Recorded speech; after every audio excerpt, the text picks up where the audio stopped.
Disiarkan langsung dari Kementerian Kesehatan Republik Indonesia, Radio Kesehatan untuk Indonesia yang lebih sehat. Sobat sehat, selamat pagi dan sudah masuk jam 9 pagi, saatnya masuk ke segmen talk show Keluarga Sehat.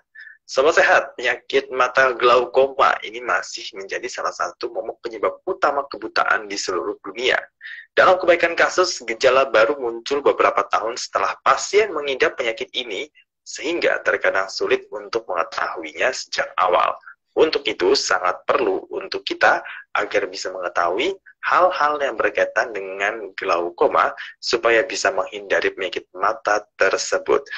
Untuk itu, dalam rangka memperingati World Glaucoma Week 2023, The World is Bright, Save Your Sight, yang berlangsung 12 hingga 18 Maret 2023, talk show Keluarga Sehat kali ini akan membahas mengenai glaukoma si pencuri penglihatan bersama narasumber Dr. Elsa Gustianti dari PMN Rumah Sakit Mata Cicendo Bandung. Selamat pagi Dr. Elsa.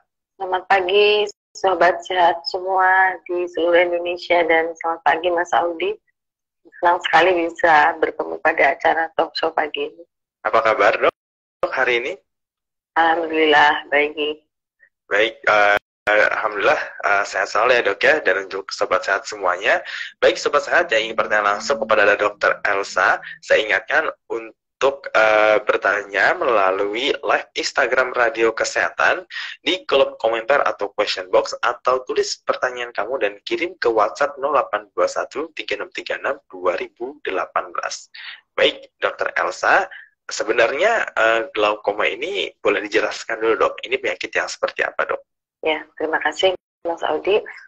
Sobat sehat semua, mungkin ada yang sebagian sudah pernah mendengar tentang glaukoma, tapi sebagian besar mungkin belum ya, karena penyakit glaukoma ini tidak terkenal penyakit katarak misalnya. Nah, kenapa kita mengangkat glaukoma, topik glaukoma? Jadi glaukoma itu adalah penyakit yang mengenai saraf mata. Dia dapat menyebabkan kebutaan yang tidak dapat diobati, tapi dapat dicegah apabila terdeteksi secara dini dengan penata laksanaan yang adekuat. Baik dok, dan kemudian apa yang bisa meningkatkan resiko seseorang bisa terkena penyakit ini? Ya, faktor risiko utamanya adalah apabila tekanan bola mata kita tinggi. Jadi bola mata itu kan isinya cairan ya, dia punya tekanan. Jadi di dalam mata itu ada yang menghasilkan cairan, cairannya dibuang, jadi bersirkulasi. Apabila ada gangguan dari pembuangannya, maka tekanan bola matanya akan tinggi, akhirnya menekan saraf mata.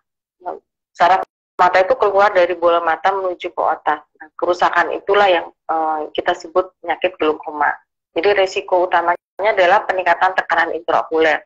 Meskipun ada faktor risiko lain, tapi yang paling utama adalah tingginya tekanan intraokuler, tekanan bola mata. Baik dok, dan tadi dokter sempat mention ya, untuk glaukoma sendiri ini sulit untuk disembuhkan ya dok ya? Ya, apabila sudah terjadi kerusakan, jadi karena tekanan tinggi tadi, saraf kan tertekan. Apabila dia tertekan dan sudah mati, dia kan akan mati kalau tertekan ya, karena kurang oksigen, kurang makan, akhirnya dia mati, maka kerusakan itu tidak dapat dikembalikan lagi. Jadi kita hanya mempertahankan sisanya yang ada saja.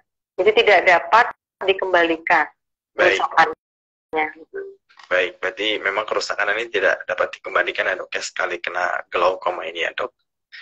Dan glaukoma ini kalau nggak salah punya dua jenis ya dok ya, glaukoma sudut terbuka sama glaukoma sudut tertutup. Ini boleh dijelaskan lebih lanjut dok? Ya, glaukoma ini kalau kita lihat dari tadi kan pembuangan airnya, itu tempat pembuangannya ada yang sudutnya terbuka, ada yang tertutup. Nah, kalau untuk yang sudut terbuka, ini biasanya glaukomanya tanpa gejala, karena itu glaukoma sering disebut pencuri penglihatan, karena tidak ada nyeri, tidak ada merah, tahu-taunya sarafnya sudah menipis, lapang pandangnya menyempit, bisa sampai kebutaan. Itu yang sudut terbuka. Kalau glaukoma yang sudut tertutup, itu sifatnya akut. Jadi tiba-tiba mendadak tekanannya tinggi, disertai rasa nyeri yang luar biasa, matanya merah, disertai mual muntah. Jadi memang dua hal yang sangat berbeda. Ada yang terbuka, ada yang tertutup. Tapi kedua-duanya tekanan bola matanya tinggi. Memang ada tipe yang glaukoma tekanan yang tidak normal juga ada sebetulnya, tapi yang memudahkan kita itu adalah yang tekanan tinggi saja. Baik dok, dan glaukoma ini sering juga kan tadi disebut sebagai pencuri penglihatan, terutama untuk glaukoma yang terbuka ya dok ya? Iya, kalau yang tanpa gejala itu yang sudut terbuka. Gitu. Nah ini bagaimana dok? Ini bisa tanpa gejala seperti itu dok, sehingga ini bisa mencuri penglihatan kita tanpa mungkin kita nggak ngerasain gejala-gejala awal ya? Iya, memang di awal tidak terasa apa-apa karena kan lapang pandang itu menyempit secara sedikit-sedikit. Jadi lapang penglihatan sentralnya dia bisa melihat dengan jelas. Tapi yang pinggir-pinggirnya mulai menyempit. Tapi kalau misalnya glaukoma memang mengenai dua mata. Tapi kalau lapang pandang mata yang sebelahnya masih bagus, maka tidak terasa nih penyempitan di mata yang satunya yang terkena. Sehingga kalau sudah terasa menyempit sekali sampai tidak bisa melihat, baru pasien mencari pertolongan gitu ya, pemeriksaan mata, tapi sudah terlambat kalau ditemukan sudah lapang pandangnya sudah sangat sempit, karena itu tidak bisa dikembalikan lagi. Baik dok, dan tadi dokter juga udah ngebahas juga lebih lanjut mengenai glaukoma ini, kalau sekalinya kena ini susah untuk disembuhkan, bahkan nggak bisa disembuhkan. Nah tapi akibat glaukoma ini sifatnya permanen atau nggak bisa diperbaiki sama sekali dok? Iya. Kalau sudah dia terjadi kerusakan saraf yang rusak itu tidak bisa lagi diperbaiki. Tapi kan kerusakan itu berapa persen gitu kan, nanti bisa lihat bisa sampai 100% baru itu yang nggak bisa, sama sekali nggak bisa lihat. Jadi langsung menyempit gitu, seperti melihat dari lubang kunci, menyempit, kurang lebih seperti itu. Baik dok, dan apa aja nih dok tanda atau gejala dari orang yang mengalami glaukoma?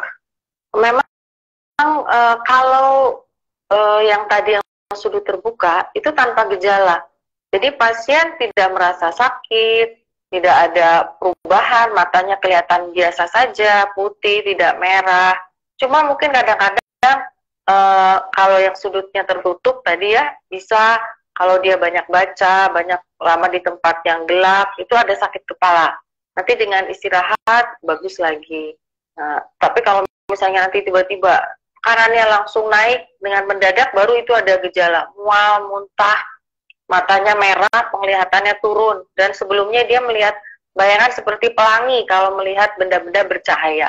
Itu yang sudut tertutup ya. Tapi kalau dia sudut terbuka, itu yang bahaya sekali, yang tanpa gejala, nggak kerasa penyempitan lapang pandangnya sedikit, dia akan terasa pada saat stadiumnya sudah lanjut, pada saat lapang pandangnya sudah sangat menyempit, jadi dia nyenggol benda-benda, nabrak-nabrak, sering tersandung, seperti itu.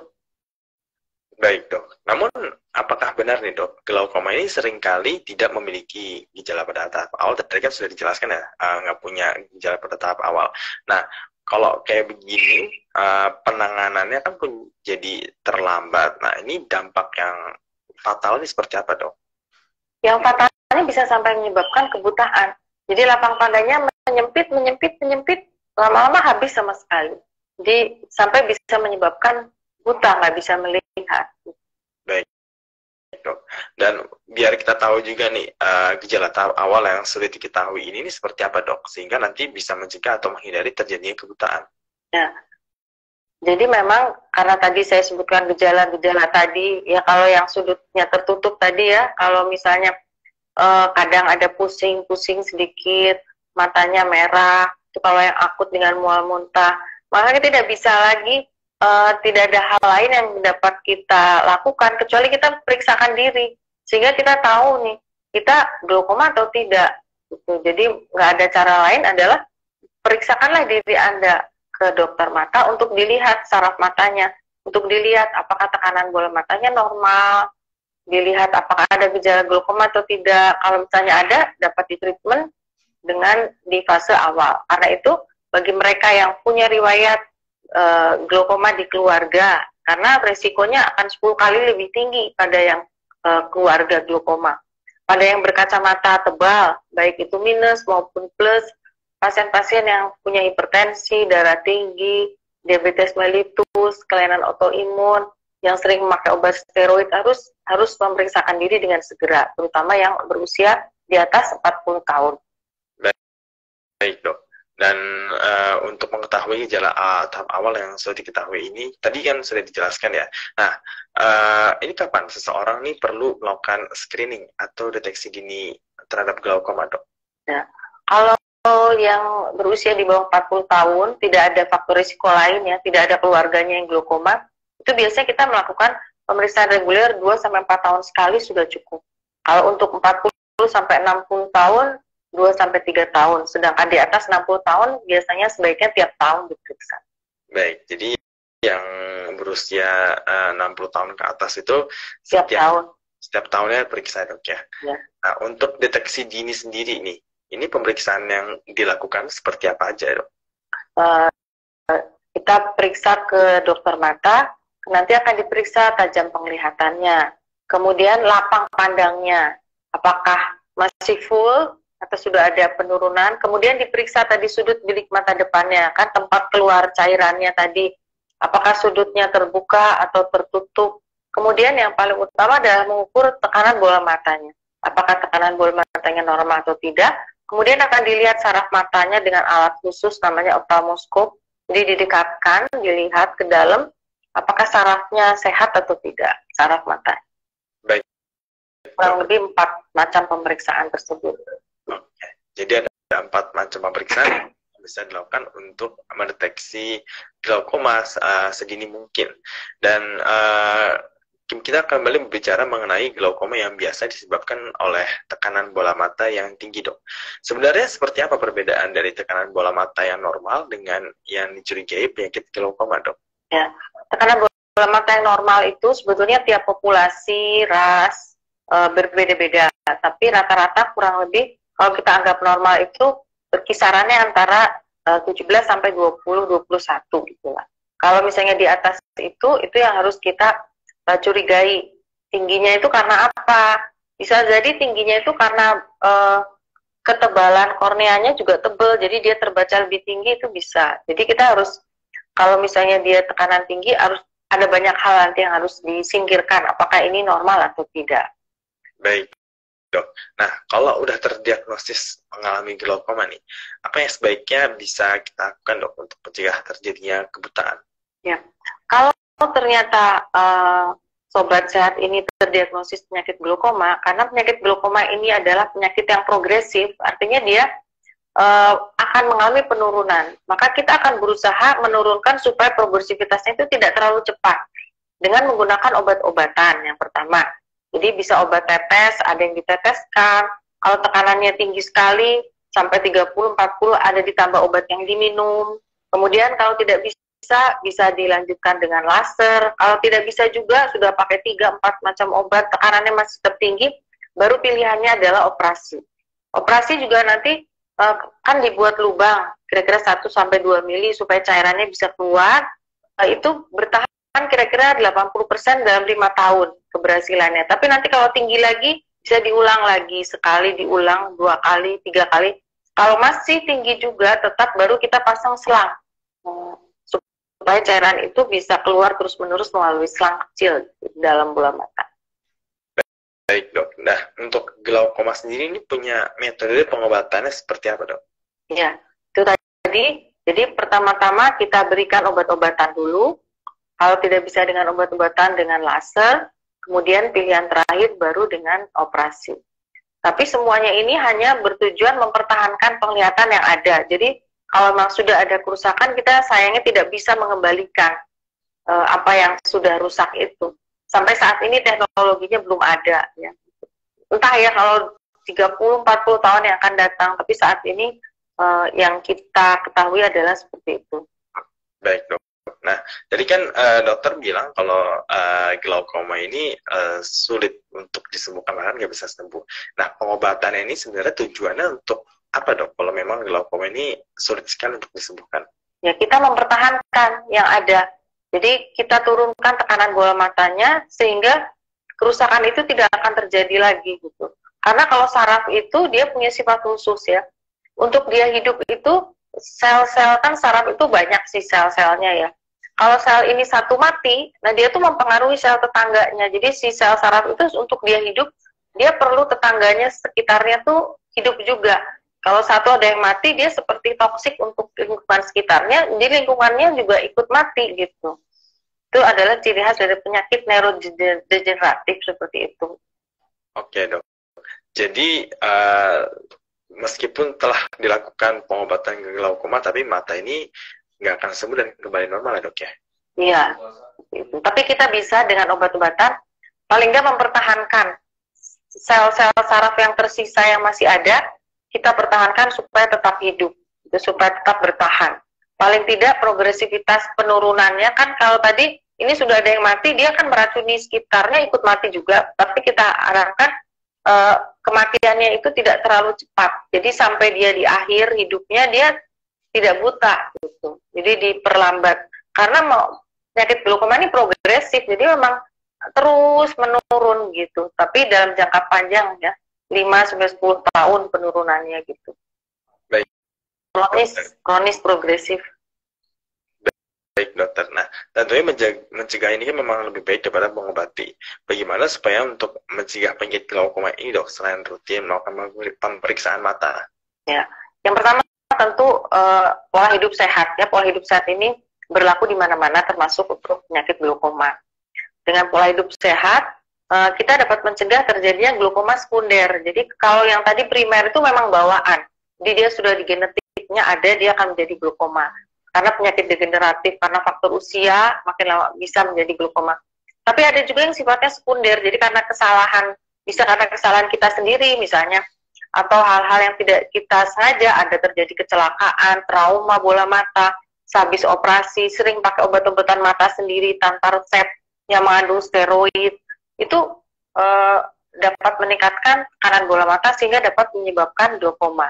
Karena itu, selain lifestyle, kemudian kita lifestyle hidup sehat ya, seperti dari Kemkes yang olahraga, tidak merokok, pola hidup sehat lah, makanan yang bergizi, itu bisa mencegah penyakit-penyakit degeneratif. Di samping yang tadi saya sebutkan, kita selalu menjaga kesehatan mata misalnya supaya tidak ada kena benturan, pakai kacamata pelindung, mencegah trauma.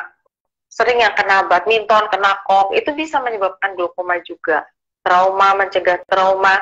Kemudian kalau punya penyakit-penyakit sistemik seperti darah tinggi, diabetes, itu harus ditreatment dengan baik. Karena itu juga di akhirnya akan bisa menyebabkan glaukoma sekunder. Jadi yang sekunder. Jadi glaukoma itu variannya banyak, bisa primer, bisa sekunder. Nah, kita bisa mencegah hal itu dengan pola hidup sehat. Baik dok, jadi pola hidup sehat ini tetap menjadi kunci ya dok ya untuk mencegah kita terlindungi dari glaukoma dok ya. Ya. Baik, Dokter Elsa dan juga Sobat Sehat, kita akan break terlebih dahulu. Setelah ini saya akan membacakan pertanyaan-pertanyaan yang sudah masuk baik melalui WhatsApp 082136362018 atau yang sudah menulis di kolom komentar atau question box live Instagram. Kita akan kembali lagi setelah beberapa pesan sehat berikut ini. Jadi tetap di Talk Show Keluarga Sehat.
Ini Dokter dipersembahkan oleh Radio Kesehatan.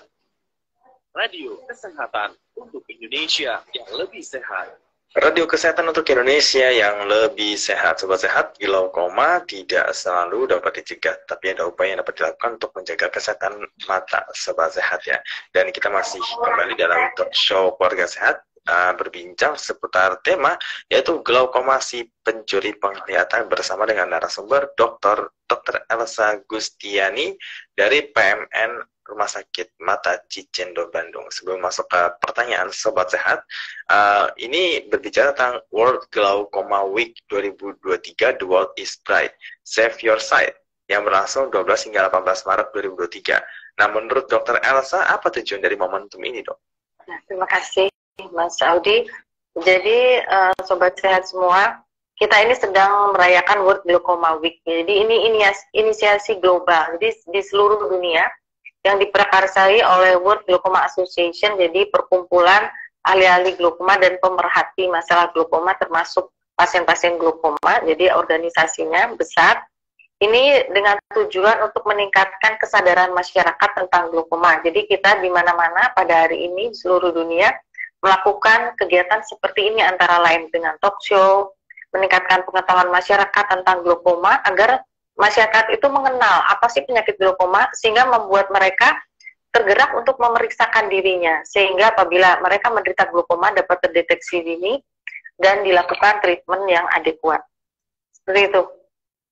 Baik, terima kasih Dr. Elsa dan juga Sobat Sehat. Sekarang kita masuk ke segmen Q&A, dan sudah pertanyaan yang masuk dari WhatsApp 082136362018 maupun melalui live Instagram Radio Kesehatan. Pertanyaan pertama dari Halwa di Lombok. Assalamualaikum, mau bertanya, dokter, anak saya odds glaukoma kongenital, udah dipasangin implan atau selang, tapi nggak ada iris, juga umur berapa kira-kira operasi iris palsu, dokter? 8 bulan, sekarang umurnya 8 bulan ya, dan 1 tahun 8 bulan, namanya ini Halwa Bashiroh nih, operasi dulu di Cicendo juga. Silahkan dokter. Ya, terima kasih. Ya Mas, mungkin tadi saya belum menjelaskan bahwa glaukoma itu bisa menyerang berbagai usia. Walaupun memang kalau yang primer lebih sering pada di atas 40, tapi itu dapat terjadi sejak bayi di dalam kandungan. Jadi itu biasanya diturunkan secara genetik. Bisa jadi orang tuanya dari jalur bapak atau ibunya ada yang menderita glaukoma. Apabila menikah, maka kemungkinan anaknya menderita glaukoma akan besar. Bahkan dapat terjadi pada saat anak di dalam kandungan. Tapi bisa jadi juga tidak. Jadi ada mutasi saja pada gen, terus jadi glaukoma kongenital juga bisa.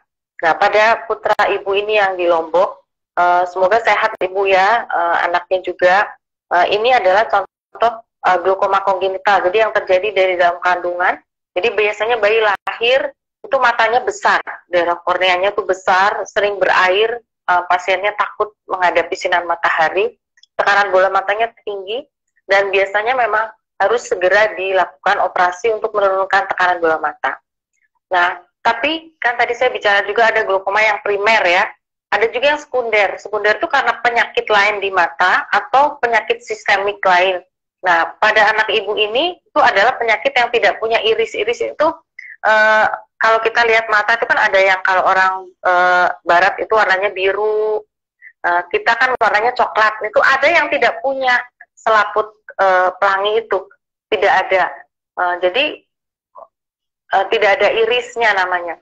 Itu biasanya memang hampir sebagian besar mengalami glaukoma.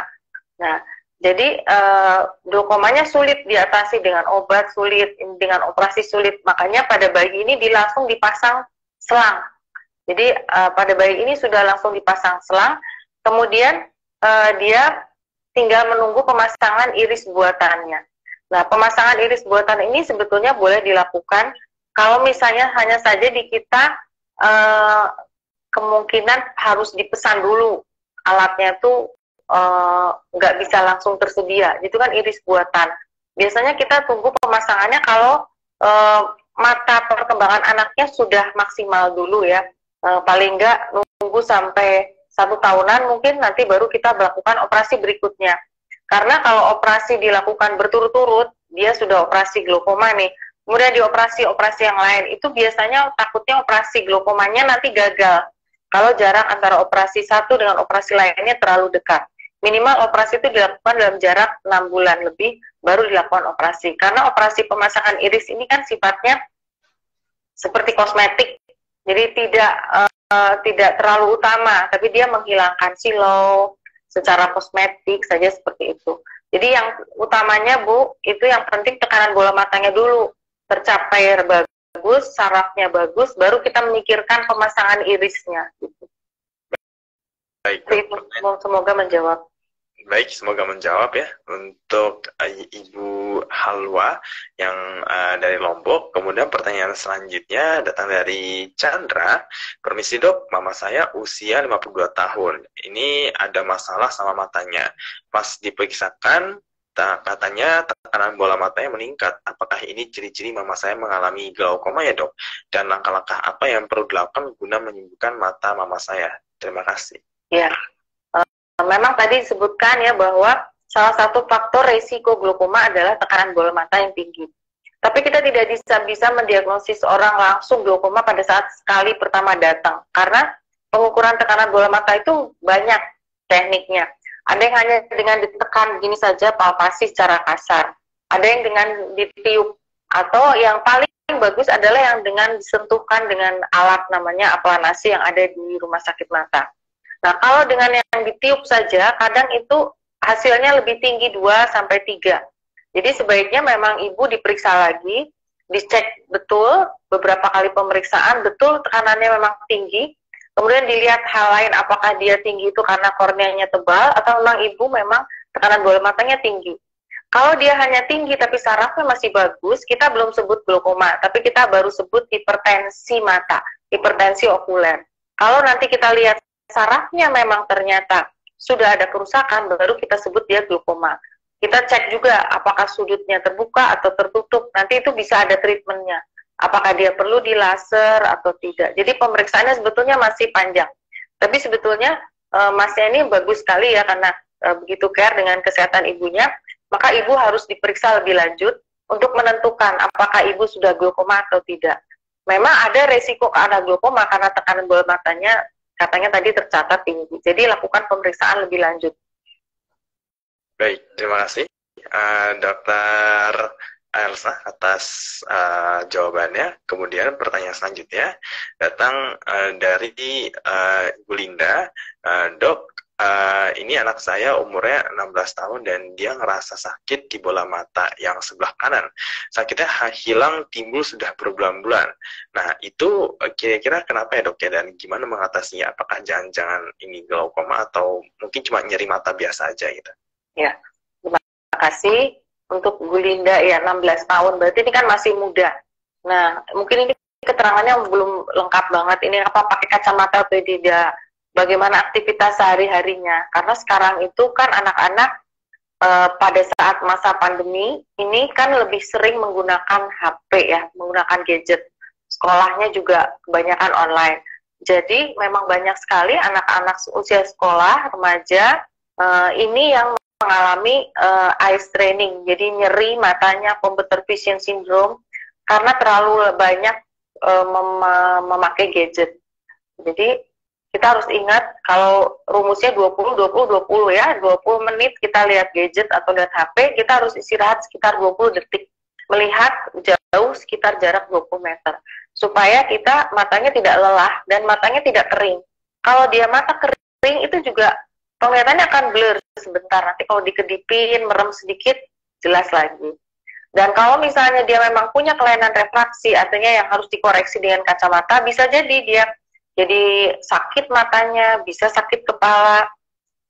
Kan ibu tadi nanya apakah ini glaukoma, bisa juga, kita belum pasti apakah tekanan bola matanya normal atau tidak. Kalau tekanan bola mata tinggi perlahan-lahan biasanya tidak terasa nyeri. Tekanan tinggi itu menyebabkan nyeri kalau tingginya secara tiba-tiba. Jadi biasanya misalnya 20, 15, tiba-tiba jadi 50, itu akan terasa sakit. Tapi kalau misalnya sakitnya hilang timbul, ada hubungan dengan lama membaca, mungkin itu hanya kelelahan saja, atau computer vision syndrome kita sebutnya. Bisa jadi seperti itu, kalau pada remaja seumur segini ya. Gitu Baik. Mas. Semoga menjawab. Semoga menjawab Ibu Linda. Kemudian pertanyaan selanjutnya dari Andin.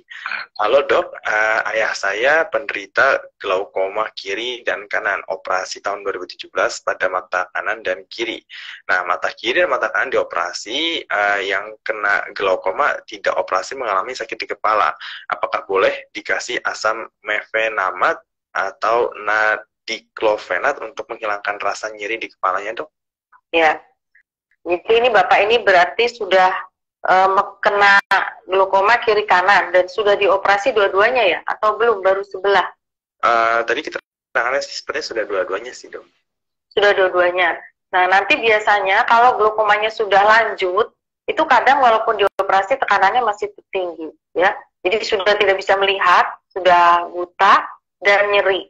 Nah, nanti kalau sudah buta dan nyeri, maka kita tindakannya tidak lagi dengan operasi, tapi biasanya di laser untuk dimatikan saja, supaya sarafnya mati, tidak menghasilkan cairan lagi, lama-kelamaan nyerinya akan berkurang. Tapi kalau untuk menghilangkan nyeri, kita biasanya pakai obat-obatan, kalau memang karena tekanannya tinggi, kita pakai obat untuk menurunkan tekanan. Biasanya kita kasih golongan acetazolamid ya, biasanya udah tahu mungkin kalau pasien glaukoma dikasih Diamox atau Gluceta, itu nama dagangnya. 3 kali 1 tablet. Nah, tapi kalau misalnya nyeri sekali, kalau biasanya sih mungkin menolong sedikit kalau mau dikasih paracetamol, asam mefenamat, tapi itu tidak mengobati penyebab utamanya. Jadi mengurangi gejalanya sedikit, tapi utamanya kan tekanan yang tinggi, jadi harus ditambah obat untuk menurunkan tekanan. Kalau dengan hanya asam mefenamat saja tidak bisa turun sekali, jadi harus dengan obat yang nurunin tekanan. Kalau nggak bisa baru kadang dimasukin ke anus, itu ada obat untuk menurunkan nyeri, masih bisa. Tapi itu kalau yang akut ya, kalau dia untuk kondisi yang sudah kronis terus-menerus, kita coba pilihan lain tadi dengan laser untuk mematikan mata supaya tidak menghasilkan cairan lain. Itu mungkin pilihan yang lebih tepat. Baik dok, dan ini pertanyaan terakhir datang dari Airi. Dokter, saya wanita usia 30 tahun. 1 tahun terakhir saya ada riwayat glaukoma dan pernah operasi vitrektomi serta trabekulektomi. Saya juga masih rutin memakai tetes mata timolol dan latanopros. Kebetulan bulan ini saya telat haid dan tes kehamilan ternyata positif dan saya periksakan usia kehamilan sekitar 5 minggu. Yang ingin saya tanyakan, apakah obat-obatan glaukoma bisa berdampak buruk terhadap janin, dan jika iya, apa yang seharusnya saya lakukan? Terima kasih. Terima kasih. Pertanyaannya Ibu Airi, pertanyaannya bagus sekali ya. Jadi Ibu ini termasuk glaukoma sekunder kalau dilihat dari diagnosisnya tadi. Jadi ini Ibu berarti sudah setelah operasi retina biasanya. Jadi mungkin retina itu saraf mata juga. Jadi ada penyakit lain yang kemudian dioperasi, kemudian terjadi glaukoma. Jadi ini tipe glaukoma yang sekunder. Sudah dilakukan operasi juga. Nah, saya tidak tahu berapa tekanan Ibu sekarang. Kalau tekanan Ibu bagus, ini kalau dilihat Ibu pakai 2 macam obat, timolol dan latanopros. Nah, kalau Ibu nanya aman atau tidak, obat-obatan glaukoma itu tidak ada yang aman sebetulnya untuk janin, tidak ada yang aman 100%. Nah, apalagi yang golongan latanopros. Golongan latanopros itu prostaglandin, jadi dia dapat menyebabkan kontraksi uterus. Jadi memang tidak boleh digunakan pada trimester awal dan trimester akhir. Nah, karena takut nanti kontraksi uterusnya. Jadi pilihannya Ibu seperti apa? Biasanya kalau orang hamil, tekanan bola matanya itu biasanya akan turun. Jadi Ibu periksa tekanan bola mata Ibu berapa, konsultasikan lagi dengan dokternya. Apakah ini dalam kondisi yang aman buat saraf Ibu? Karena target tekanan intraokuler tiap orang itu berbeda-beda, tergantung stadium glaukomanya. Kalau dia glaukoma yang lanjut, dia tekanannya harus di bawah 15, misalnya harus 10, 12. Kalau Ibu kerusakannya moderate, mungkin 17, gitu, 18 masih nggak apa-apa. Jadi lihat tekanan Ibu berapa, kemudian timbang-timbang lagi untung ruginya terhadap kesehatan janin Ibu. Karena obat glaukoma sebetulnya tidak ada satupun yang aman untuk janin. Pilihannya adalah melakukan laser. Jadi kita lakukan biasanya laser supaya tidak perlu lagi memakai obat-obatan. Semoga bisa menjawab, Mas. Baik, terima kasih. Semoga menjawab ya, Ibu Airi. Baik, Sobat Sehat dan juga Dokter Elsa, kita sudah berada di penghujung talk show Keluarga Sehat. Sebelum kita tutup talk show pada pagi hari ini, boleh untuk Dokter Elsa memberikan pesan-pesan sehat kepada Sobat Sehat yang mendengarkan. Ya, Sobat Sehat semua, dalam rangka memperingati World Glaucoma Week, nah saya harap talk show ini dapat meningkatkan kesadaran Sobat Sehat semua bahwa kita punya ada satu tambahan pengetahuan lagi, kita bahwa ada penyakit yang namanya glaukoma yang dapat menyebabkan kebutaan apabila terlambat terdeteksi dan pengobatannya tidak adekuat. Marilah kita melakukan gerakan hidup sehat, perbaiki lifestyle-nya, kemudian kita periksakan diri secara teratur, juga periksakan mata Anda. Apabila umur Anda sudah di atas 40 terutama ya, periksakan diri Anda, terutama untuk yang berisiko tinggi, yang keluarga glaukoma, yang berkacamata tebal, punya penyakit-penyakit sistemik ataupun penyakit mata lain yang berisiko tinggi untuk glaukoma. Tidak ada cara lain selain periksakan mata Anda agar kita dapat mempertahankan penglihatan kita dan mencegah kebutaan yang dapat terjadi karena glaukoma. Terima kasih. Baik, terima kasih Dr. Elsa atas pesan-pesan sehatnya dan juga terima kasih sudah hadir di talk show Keluarga Sehat pada pagi hari ini. Semoga sehat selalu untuk Dr. Elsa dan selamat beraktivitas kembali ya dok. Ya, terima kasih Mas Audi. Semoga tadi jelas ya Mas ya. Ya. Jelas kok dok, alhamdulillah. Dan untuk Sobat Sehat, semoga talk show hari ini dapat bermanfaat untuk Sobat Sehat dan jangan lupa untuk selalu menjaga pola hidup bersih dan sehat supaya terhindar dari segala penyakit termasuk glaukoma. Akhir kata, saya Audi Armantio beserta dengan Dr. Elsa pamit undur diri dulu dan saya ucapkan salam sehat.